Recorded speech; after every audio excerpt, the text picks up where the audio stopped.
I'm 100% sure you must have seen this in your favorite movies. I'm going to show you how I was able to do it. First of all, I recorded myself with my camera on a tripod, and I'm going to be pretending as if I'm flying. After the pretending, I'm going to go back to my camera and tilt the camera upward. So first of all we have to do to edit a guy flying is to open our CapCut app and import the video we want to use. So you click on create. So I'm going to select the video I want to use for this tutorial. So here's the video I want to use for this tutorial. First of all, I'm going to cut this part. This is where I flew, so I'm going to cut this part. Then I'll go to where I started the flying. I'll cut that part also. I'm going to cut this part, so I'll delete this first part. Then I'll change this canvas, the canvas of this video. I'm going to change the aspect ratio to 5.8. Then I'm going to zoom this all the way out. Then I'm going to export it. Then I'm going to import this video again. So I'm going to cut out this video from here.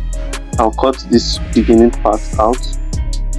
Then where I started flying, I'll cut it out again. So this is where I started flying, I'm going to cut it. Then I'm going to go to where I left to where it's about to start going up. So I'm going to cut it, then I'm going to remove it. So this is our clip now.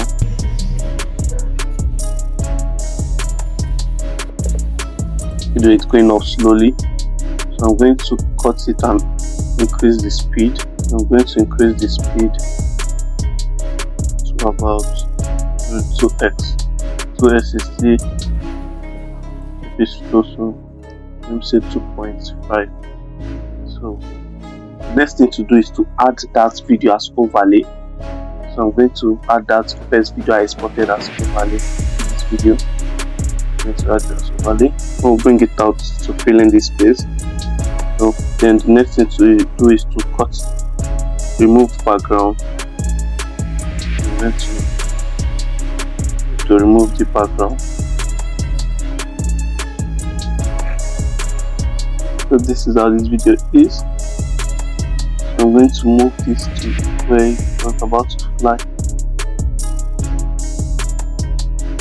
So see, okay. Let me take it back a bit. So what I'm going to do here is to click on keyframe. Then I will reduce the opacity from this beginning.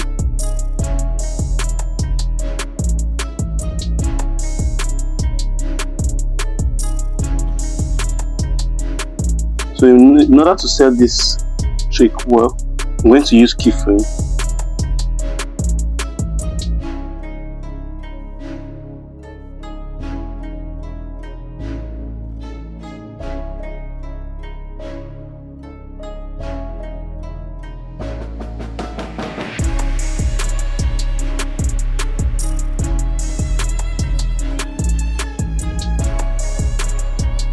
So the next thing to do is to add transition in between these first clips. Click on this, then you go to overlay, then you look for transition that will work well. I think this basic flash will work. I'm going to reduce it a bit. The next thing to do is to add a shake effect here to set this very well. So I'm going to go to effect, then to video effect, then I'll search for shake. So I'm going to add this shake, but I'm going to adjust it, reduce the speed a bit, reduce the intensity, then I'll bring it to this level. So this is the video.